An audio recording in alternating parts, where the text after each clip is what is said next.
último tiempo han estado más en el tapete. Si uno hace un análisis más duro, creo que están bastante invisibles en la política pública. Y esto es un poco lo que quiero ir desarrollando a lo largo de la presentación. Ya, como decía Daniela, yo soy socióloga, hoy día trabajo en la Corporación Opción, hace 5 años ya, y coordino el área de políticas públicas de esta institución que atiende a niños, niñas que han sido vulnerados sus derechos, tanto en el ámbito proteccional como en el ámbito de justicia juvenil. Entonces, para partir, yo creo que muchos de ustedes saben, vi hartas caras de sociólogos, nombres de sociólogos conocidos. Los niños en Chile hoy día, el censo del 2007 nos arrojó que tenemos 4.259.155 niños y niñas en Chile, niños, niñas y adolescentes, lo que constituye alrededor de un 22,4% de la población. Ya esa es la población menor de 18 años que hoy día habita nuestro país. ¿Ya? Voy a meterme en los datos que no son tan amables, que tienen que ver con la violencia hacia los niños y las niñas en contextos normales, no en contexto de pandemia. ¿Ya? Aquí me basé en los datos de UNICEF, que si bien no son tan nuevos los del 2012, esta es la encuesta a la que más se recurre, ya cuando uno habla de violencia, ¿ya? Y que lamentablemente nos señala que un 71% de los niños y niñas recibe algún tipo de violencia de parte de su madre y de su padre. ¿Ya? O sea, es una cifra extremadamente alta. 7 de cada 10 niños en nuestro país recibe algún tipo de violencia de sus padres, ya sea violencia psicológica, maltrato grave y maltrato leve. ¿Ya? Cifras realmente muy espeluznantes. ¿Ya? Este mismo estudio revela que un 8,7% de los niños reporta ser víctima de abuso sexual. ¿Ya? Aquí me detengo porque la variable de género aquí es dramática. De los niños y niñas abusados, un 75% son niñas, o sea, son mujeres. Otra cifra que no sé si ustedes la conocerán, tiene que ver con los círculos donde se da el abuso. ¿Ya? Y lamentablemente lo que muestran estudios de UNICEF, estudios que hemos hecho nosotros y otras instituciones, coinciden lamentablemente en lo mismo, que un 88,5% de estos abusos ocurren en el círculo cercano, siendo un 50,4% de los casos ejercido por algún familiar. ¿Ya? Ustedes se imaginarán que el 88% de los abusos sean cometidos en el círculo cercano, en contextos de confinamiento, ¿ya? Y que el 50% lo cometa algún familiar. En este escenario pone a los niños en una situación de vulnerabilidad brutal, realmente brutal, y por eso yo creo que las autoridades creo que todavía no le han tomado el peso a la situación que estamos viviendo. ¿Ya? Y ahí también empezar a reflexionar, que muchas veces uno dice, o muchos que somos papás, nos preocupamos de decirle demasiado a los niños, no reciban nada de extraño, no conversen con extraños, cuando lamentablemente nosotros vemos la cifra, que los mayores niveles de violencia se dan en el círculo más íntimo, se dan en el círculo donde debiera haber más protección, donde debiera haber más amor, donde se supone que los niños y las niñas están más seguros. Lamentablemente, la realidad es mucho más cruel de lo que nos imaginamos y nos demuestra lo contrario. En esta misma línea, también pongo los datos de la encuesta del PI, no sé si la han escuchado, es la encuesta longitudinal de primera infancia que hoy día la lleva el Ministerio de Desarrollo Social. ¿Ya? Esta encuesta es del 2017, trabaja con los datos de la CACEN, se trabaja junta, así que también es una encuesta que es súper relevante. También le doy el dato a mis colegas sociólogos, tienen esta encuesta tiene disponible la base de datos, así que es un instrumento muy interesante para los que les guste este tema. ¿Ya? Y lo que nos revela esta encuesta también va en la misma línea. ¿Ya? Lamentablemente, un 62,5% de los niños, en este caso mayores de 5 años, reportan que reciben métodos violentos de disciplina por parte de sus cuidadores principales. ¿Quiénes son sus cuidadores principales? Sus padres, sus mamás, papás, abuelos en algunos casos. ¿Ya? Entonces vemos que las cifras son similares. Una alta proporción de los niños, niñas y adolescentes reportan recibir violencia de parte de sus cuidadores. ¿Ya? Esto es verdaderamente dramático, y yo creo que Chile todavía no le toma el peso suficiente. ¿Ya? Por otra parte, cuando analizamos los datos de pobreza, ¿ya? Y aquí está la CACEN, vemos que nuevamente los niños se encuentran en una situación de mayor vulnerabilidad, ¿ya? Si nosotros vemos las cifras de pobreza por ingreso, vemos que los niños, un 13,9% caen en situación de pobreza, mientras al analizar a los adultos, o sea, los mayores de 18 años, solo un 7% caen en pobreza. O sea, el ser niño te da una mayor predisposición o tienes una mayor probabilidad de caer en situación de pobreza, ¿ya? Y esto, obviamente, en este contexto de crisis que se va a aumentar los niveles de pobreza, uno puede ya adelantar que vamos a tener más niños, más niñas, más adolescentes en situación de pobreza, ¿ya? Por lo tanto, resumiendo, en estos gráficos, lamentablemente, si vemos que en situaciones normales, los niños y las niñas están en una condición de mayor fragilidad, de mayor vulnerabilidad, en este contexto de crisis, de pandemia, esto va a ser aún más peor. Por lo tanto, las alertas tienen que estar aún más encendidas y mucho más atentos en términos de políticas públicas de lo que se va a hacer con la población en general y hacer también un zoom con la población que tiene menos de 18 años. Cuando miramos los datos del COVID, ya que esto lo saqué del informe 24 del MinSal, que fue del día 8, 9, no sé si después salió otro, 8, 9 de junio, vemos que efectivamente, de los casos confirmados, efectivamente los niños se estarían enfermando menos, ¿ya? O contrayendo menos el COVID, ¿ya? Porque vemos que solo de los contagiados, solo un 5% tiene menos de 15 años y un 23,7% tiene entre 15 y 29 años, viendo que la población entre 30 y 44 años es la población que más se contagiaría, entre comillas, ¿ya? Cuando analizamos la mediana de la edad de los contagiados, vemos que esta es de 38 años, o sea, la edad que está en el centro, ¿ya? De los contagiados, un 8% son menores de edad, y aquí hay una diferencia, en el otro gráfico decía 5% porque estaba dividido los tramos etarios, aquí yo los junté, y por último, en esta lámina, de los contagiados que se encuentran hospitalizados, un 4% son menores de 18 años. ¿Ya? Entonces, efectivamente, los datos nos dicen que los niños estarían siendo menos impactados por el COVID, ¿ya? Pero lo que sí yo quiero alertar y quiero que sigamos discutiendo tiene que ver con los daños colaterales del COVID, ¿ya? Y eso es lo que quiero empezar a discutir ahora, ¿ya? Una primera cosa tiene que ver con la estigmatización, y saqué algunos de estos titulares de la prensa nacional, prensa extranjera, que tiene que ver con la denominación de vector, ¿ya? Los niños como vectores del coronavirus.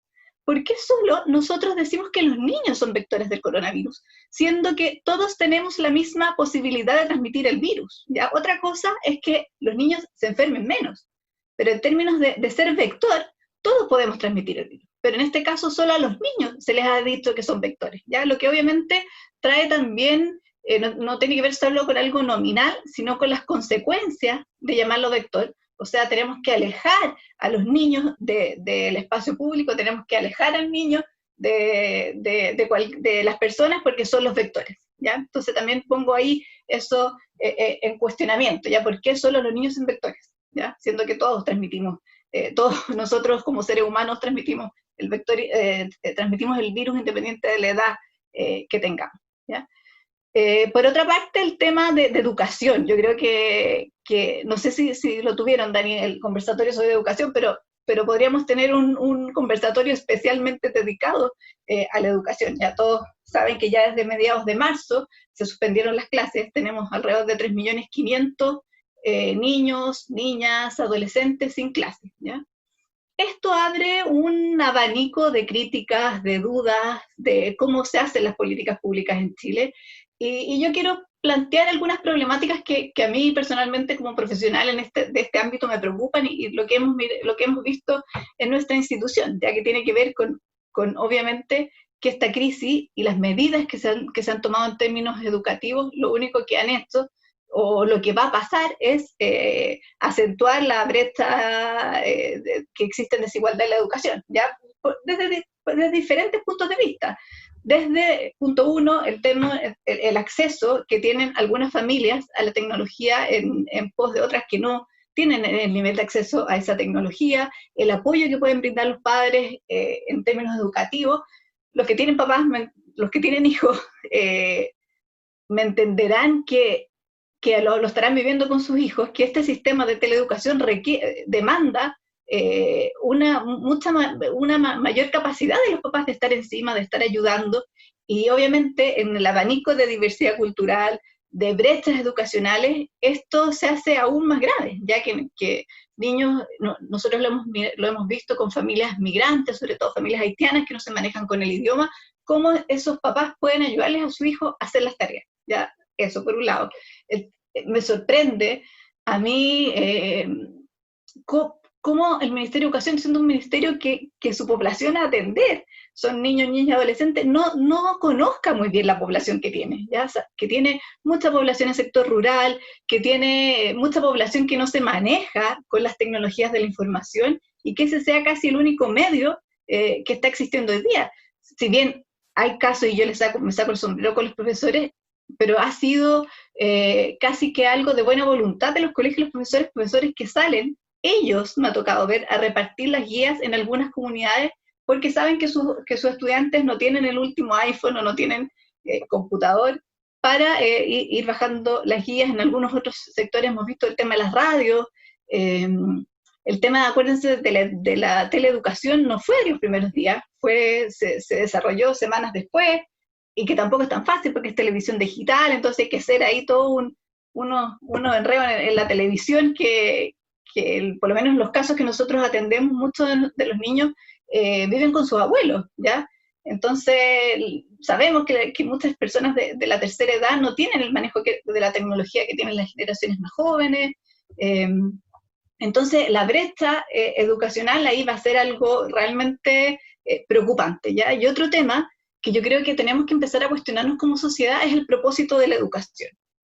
¿En qué queremos formar a nuestros hijos? ¿Qué queremos que aprendan? ¿Qué tipo de educación queremos dar? ¿Ya? Si hoy día un niño está viviendo en una casa que no tiene que comer, que se le murió el abuelo, me importa que, no sé, que se aprenda lo que pasó en el combate naval de Iquique, o que se aprenda la tabla periódica.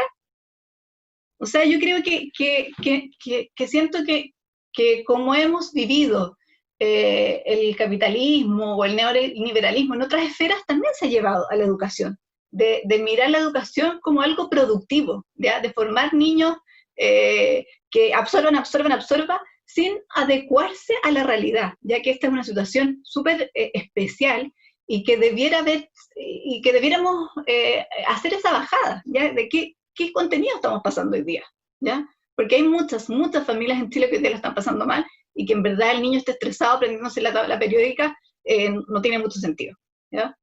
O los planetas, no sé. Entonces, como hacerse ese cuestionamiento, que el Comité de Derechos de Niños también hace mención, hay una observación general sobre el propósito de la educación, ¿ya?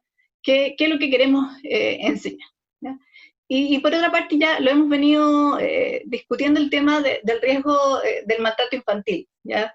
Que efectivamente, como yo les comentaba, si ya en periodos normales existe una alta predisposición a la violencia, en estos contextos es aún peor, ¿ya?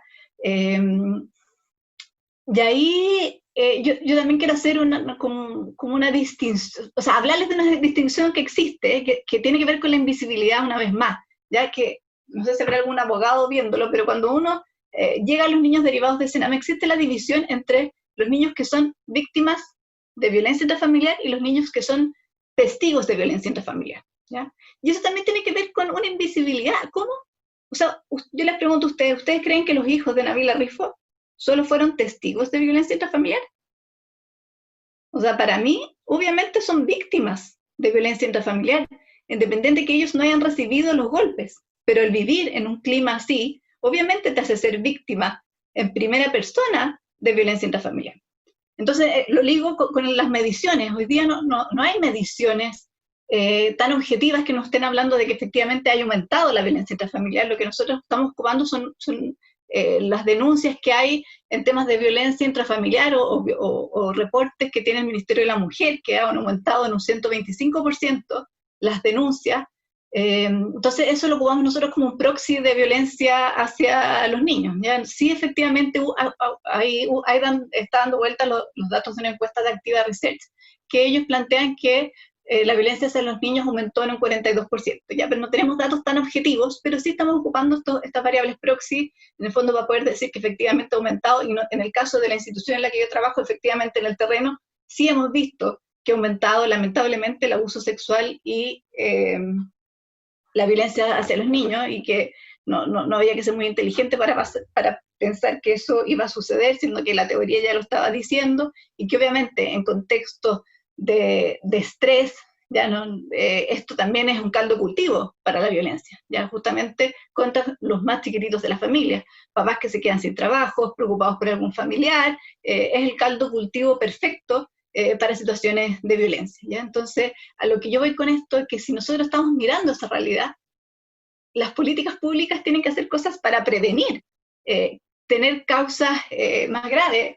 Yo agradezco, no sé, a los planetas, lo que sea, que no hemos tenido que todavía escuchar de casos lamentables de algún asesinato de niños o suicidio, pero lamentablemente en Uruguay, el mes pasado se suicidó una adolescente de 15 años por motivos de estrés por el colegio en un contexto de pandemia, ¿ya? Entonces, yo creo que al momento de analizar políticas públicas, Chile está al debe absolutamente los temas de prevención. Voy a hacer ahora una prueba porque les quiero mostrar un video. ¿Se ve? Sí, se ve súper bien. Ya.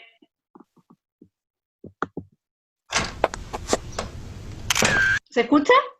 Sí. ¿Se escucha? Ya. I want to thank you all for helping us slow the spread of COVID-19. And to all the kids out there, all of a sudden you've heard you can't go on play dates or have sleepovers. Your playgrounds and schools have closed, and your March break was certainly different than what you'd hoped for. Get it from my kids as well. They're watching a whole lot more movies, but they miss their friends. And at the same time, they're worried about what's going on out there in the world and what their future may hold. I know this is a big change, but we have to do this not just for ourselves, but for our grandparents, our nurses, our doctors, and everyone working at our hospitals. And you kids are helping a lot. The doctors and scientists have been clear that social distancing, which means staying at least 2 meters apart and staying home as much as possible, is the best way to help each other. And you're having to wash your hands a lot. So, a special thanks to all you kids. Thank you for helping your parents work from home. Este es un video que hizo, probablemente algunos de ustedes ya lo habían visto, es un video que hizo Justin Trudeau, el primer ministro de Canadá. Fue un mensaje presidencial que le hizo a los niños y a las niñas canadienses. Yo lo encuentro de una genialidad en diferentes aspectos. O sea, uno, del respeto que tienen algunos estados, algunos gobiernos con los niños y las niñas, de dirigirse especialmente a ellos, en su lenguaje. O sea, con los legos. ¿Qué más significativo o paradigmático son los legos cuando uno habla en infancia? De explicarles a los niños lo que está pasando, contarles lo que está pasando, contarles en su lenguaje cuáles son las medidas, el distanciamiento social, que lo estamos haciendo por los abuelos, que hay que lavarse las manos, agradecerles, que justo fue la parte donde se paró, les agradece a los niños por estar compartiendo la casa con los papás, por prestarle el comedor para que ellos puedan trabajar juntos con los mismos niños, hacer las tareas, y termina diciéndoles que les pide que confíen en la ciencia. O sea, yo lo encuentro realmente maravilloso hablarle en ese lenguaje a los niños. O sea, habla del respeto que se tiene con los ciudadanos y las ciudadanas, independiente que no sean los niños y niñas ciudadanos todavía en términos legales, pero el respeto que tienes con ese grupo etario, porque son niños, sí, pero ellos les pueden estar pasando millones de cosas hoy día, y nosotros no podemos dar por sentado que cada papá le explicó a los niños lo que estaba pasando. A veces los papás estamos en mil cosas y se nos pasa el día, y las políticas públicas son para eso, para sentar un piso mínimo, ¿ya? Y yo creo que un presidente tenga esa genialidad de acercarse así a los niños, que es un porcentaje importante de la población, y explicarle en su lenguaje lo que está pasando, para mí me habla de un respeto de que se va teniendo con la ciudadanía increíble. Así encuentro que es un ejemplo digno de imitar, y esperaría que nuestras autoridades hicieran lo mismo, ¿ya? Para ir cerrando y ya dar espacio al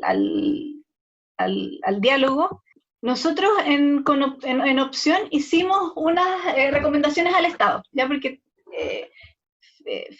vimos que estaba ocurriendo esto, donde los niños realmente estaban siendo invisibles, donde estábamos viendo efectivamente los daños colaterales del COVID, y desarrollamos 10 punteos de recomendaciones que nosotros le hacemos al Estado y se las entregamos al presidente, al ministro, a subsecretarios, parlamentarios, para que pudieran tener en cuenta estas medidas. Hasta ahora lamentablemente no he visto alguna que se desarrolle, pero tenemos la esperanza de que así sea. Entonces se las voy a ir mostrando rapidito para ir después generando preguntas y discusión. Ya, lo primero tiene que ver con los salvoconductos para los niños. Para nosotros es fundamental que los niños y las niñas al menos puedan salir 30 minutos al día, pensando en las comunas que estamos en cuarentena. O sea, uno ve los animales pueden salir 2 veces al día y los niños no pueden salir ni siquiera una, ¿ya? Los niños están en un proceso de desarrollo y que necesitan botar energía, correr un poco. En Santiago habemos muchas personas que vivimos en departamento, y los niños tienen que salir un rato a botar energía. Por otra parte, ¿ya? La necesidad de reforzar las políticas y medidas destinadas a proteger la salud mental, ¿ya?, de los niños y las niñas, fortaleciendo especialmente el apoyo psicosocial durante la pandemia a niños y niñas amenazados en sus derechos, como los que están en situación de calle, niños migrantes, niños en situación de discapacidad, los que viven en residencias, víctimas de violencia. Si nosotros sabemos existen formas de detectar niños que han sido vulnerados sus derechos, son justamente ahí donde tenemos que ir a mirar qué es lo que está pasando. Lo tercero tiene que ver y aquí me quiero detener un poco, con la implementación de políticas para los padres, ya, en el sentido de que hoy día, en los contextos de confinamiento, son los papás los que son profesores, hay que suplir la carencia de la afectividad de los abuelos, las tareas del hogar, trabajar en la casa todos juntos, ¿ya? Obviamente que nosotros somos el referente hoy día principal para los niños, y obviamente si uno está mal, los niños están mal, ¿ya? Pero a lo que yo me quiero enfocar tiene que ver con las políticas focalizadas y universales que tiene nuestro país, ¿ya? Que Chile es pionero en saber hacer políticas focalizadas y muy poco en hacer políticas universales. Y yo creo que en esta situación todos los niños y las niñas tienen que tener acceso a este tipo de servicios, sociales, que uno tenga un teléfono donde llamar, un papá, para justamente prevenir situaciones de mayor violencia, ¿ya? Es en la prevención donde estamos más al debe, y eso de la única forma de subsanarse son con políticas universales, no con políticas focalizadas en términos de políticas públicas, ¿ya? El otro punto tiene que ver con el nivel de vida adecuado, que también lo plantea, está consagrado en la Convención de Derechos del Niño, que todos los niños tienen derecho a un nivel de vida adecuado, y efectivamente hoy día estamos viendo la crisis económica como ha golpeado a nuestro país, y la necesidad de tener la renta de emergencia. Ya está bien, las cajas polémicas han sido necesarias y son una solución puntual, pero creemos que se necesita mucho más que eso todavía, ¿ya? Porque todavía no se ha visto la magnitud de la crisis económica que lamentablemente vamos a vivir, ¿ya? Se me olvidó decir al comienzo que hoy día, 12 de junio, se conmemora el Día contra el Trabajo Infantil, ¿ya? Y justamente el estar en una situación de crisis económica hace que el trabajo infantil pueda aumentar. Hoy día en Chile hay 221.000 niños y niñas y adolescentes que trabajan, ¿ya? Y se cree que lamentablemente esta cifra va a aumentar. Y aquí se conjugan dos variables que hacen una pésima combinación. Por una parte, familias que van a necesitar más ingresos económicos, y por otra parte, empresarios que van a querer disminuir los costos de su empresa. Entonces aquí el gobierno juega un papel central en la prevención y en la fiscalización para que no tengamos aumento en en lo que respecta a trabajo infantil, ¿ya? Algo que va en la misma línea tiene que ver con las cifras de explotación sexual comercial. Nosotros hemos visto que lamentablemente el grooming ha aumentado, esto porque tenemos estamos más ratos conectados, entonces el tema de la explotación sexual creemos también que lamentablemente va a aumentar, y lo que nosotros siempre decimos, si no hay explotador, si no hay cliente entre comillas, no hay explotación, ¿ya? Tan simple como eso, y en situaciones normales la persecución penal de los explotadores es muy compleja, y en esta situación con mayor razón. Entonces también creemos que aquí hay que poner los esfuerzos para detener la explotación sexual comercial infantil, ¿ya? Lo que ya comentábamos respecto a la educación, ¿ya? De cómo es necesario adecuar la educación a contextos de emergencia, balanceando también la situación emocional, psicoemocional de los niños y las niñas. Y ya para ir cerrando, promover espacios donde los niños y las niñas y los adolescentes se les pueda escuchar. Si bien es cierto, Chile ha avanzado en esta materia, hoy día tenemos 2 instituciones que cuentan con participación infantil, que es la Subsecretaría de la Niñez y la Defensoría de la Niñez, ya que ambos tienen consejos consultivos de niños. Todavía creemos que las OPDs también tienen representación infantil, pero creemos que todavía falta mucho, y necesitamos escuchar a los niños, obviamente las cosas que a ellos los conciernen, no les vamos a ir a preguntar probablemente qué opinan de la política de Hacienda, pero sí en los asuntos que a ellos les conciernen es importante saber qué es lo que opinan, porque ellos van a ser los receptores de muchas de esas políticas, y se tiene que crear una cultura de participación, ¿ya? Y por último, tiene que ver con el video que les mostraba, de cómo se requiere adaptar las comunicaciones oficiales del Estado, sobre todo en situaciones de crisis, al público infantil y adolescente, transformarlo en su lenguaje, hacerlo cercano, para que comprendan, entiendan, se sientan respetados, se sientan tomados en cuenta, ¿ya? Así que yo creo que todavía hay un camino largo por avanzar, y que nosotros como sociedad civil, la academia, el Estado, tiene mucho que aportar, y esa es la idea también de estos espacios, reflexionar para ver cómo hacemos un mundo más amoroso, más respetuoso de los niños y las niñas que habitan nuestro país. Eso para empezar la discusión.